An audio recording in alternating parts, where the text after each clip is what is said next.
जय हिंद मित्रों। इतिहास में बहुत से लोग अपनी वीरताओं, अपने कौशल, अपनी भक्ति के नाम से जाने जाते हैं और भक्ति के क्षेत्र में मीराबाई का नाम प्रमुख है।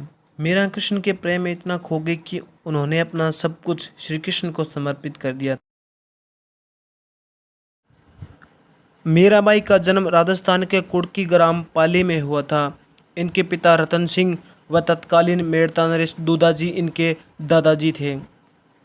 दूधाजी भगवान कृष्ण के बहुत बड़े भगत थे। दूधाजी भगत थे तो जैसा माहौल है, जाहिर है वैसा माहौल बच्चों को मिलता है। एक बार की बात है, मीरा बच्ची थी, मेड़ता में बारात आई हुई थी। बाल उत्सुकतावश, जिज्ञासावश अपने दादा दादी से सवाल पूछ रही थी कि ये कौन है जो घोड़ी पर बैठा है, इसने नए कपड़े क्यों पहने हैं। उनके दादा दादी कहते हैं कि इसकी शादी है, इसलिए यह घोड़ी पर बैठा है, इसने नए कपड़े पहने हैं। बच्चे ने यूँ पूछते पूछते पूछ लिया कि मेरी शादी किससे होगी। दादा दादी को लगा, उनको कुछ दिमाग में आया नहीं। वहीं पास में भगवान कृष्ण का मंदिर था।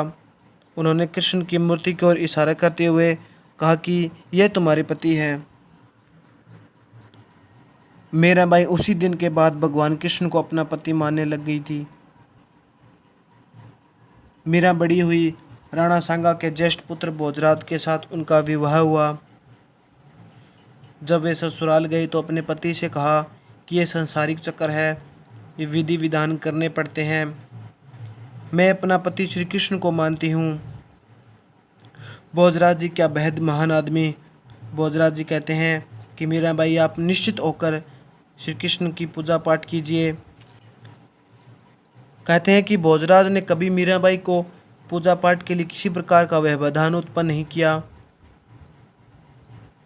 उनका अक्सर लोग मजाक उड़ाया करते थे। भोजराज जी से कहते हैं कि तुम्हारी पत्नी भगवान कृष्ण से ज़्यादा प्रेम करती है, तुम्हारी तरफ तो ध्यान नहीं देती, तुमसे कम प्रेम करती है। और भोजराज जी का क्या शानदार उत्तर है उनको।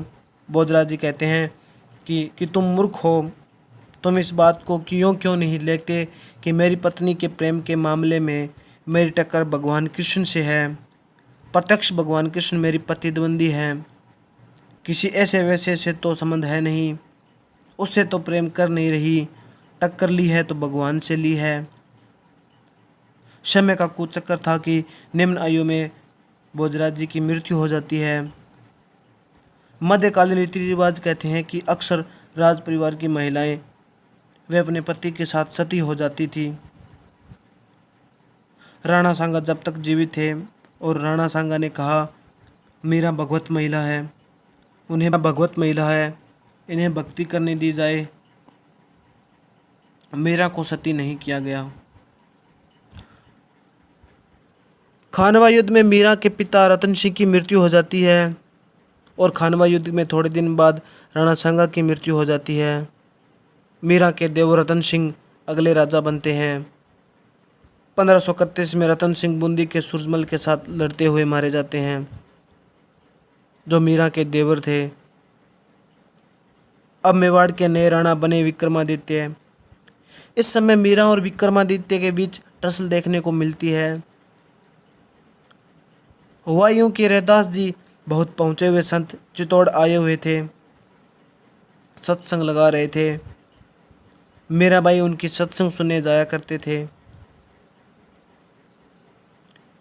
मीराबाई ने इस एक कार्य से उस मध्यकालीन समाज के सारे टेबू तोड़ के रख दिए थे। उस मध्यकालीन समाज तथा कथित रीति रिवाजों को ठेंगा दिखा दिया। विक्रमादित्य का कहना था कि आपको रैदास जी के सत्संग सुनने नहीं जाना चाहिए, क्योंकि राज परिवार की महिलाएं पर्दे में रहती है, घर से बाहर नहीं निकलती हैं। रैदास जी तथाकथित समाज के दलित जाति से आते हैं, इसलिए आप उनको अपना गुरु नहीं बना सकती। मीराबाई एक साथ उन 3 गलत धारणाओं को गलत बता देती है।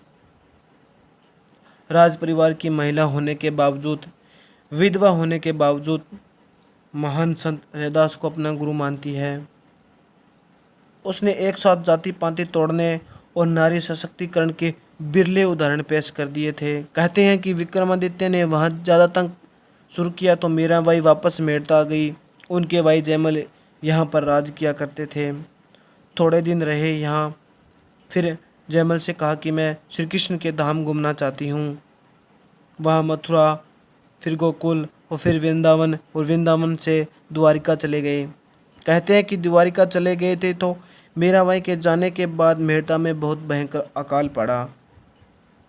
जयमल ने पंडित जी से पूछा कि अकाल क्यों पड़ गया। पंडित जी ने कहा कि मीरा जैसी भगवत महिला किसी जगह को छोड़कर चली जाए तो भगवान कैसे राजी रह सकते हैं। जयमल ने ब्राह्मणों को भेजा मीराबाई को बुलाने के लिए। ब्राह्मण गए, मीराबाई से कहा कि आप वापस चलिए, जयमल ने आपको बुलाया है। मैं वापस नहीं जाना चाहती, मैं श्री कृष्ण के चरणों में अपने प्राण त्यागना चाहती हूँ। ब्राह्मणों ने कहा कि आप नहीं जाएंगी तो जयमल हमें वापस नहीं आने देगा। मीराबाई ने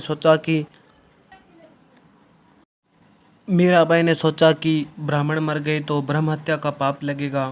मीराबाई ने कहा कि मैं मंदिर में हाथ जोड़कर आती हूँ कि कहते हैं कि मेरा मंदिर में गई लेकिन वापस नहीं निकल पाई। किंवदंतियाँ दंत कथाएँ यह बताती है कि मीराबाई श्री कृष्ण की मूर्ति में विलीन हो गई, उनकी मूर्ति में समा गई। कहानियाँ यहाँ तक कहती है कि मीराबाई कई देर बाहर नहीं आई तो पंडित जी ने अंदर झाँक कर देखा तो उन्होंने पाया कि मीराबाई का दुपट्टा उस मूर्ति में सरकता हुआ जा रहा है। पूरी जिंदगी भगवान कृष्ण को अपना पति मानती रही, उनकी सगुण पूजा करती रही।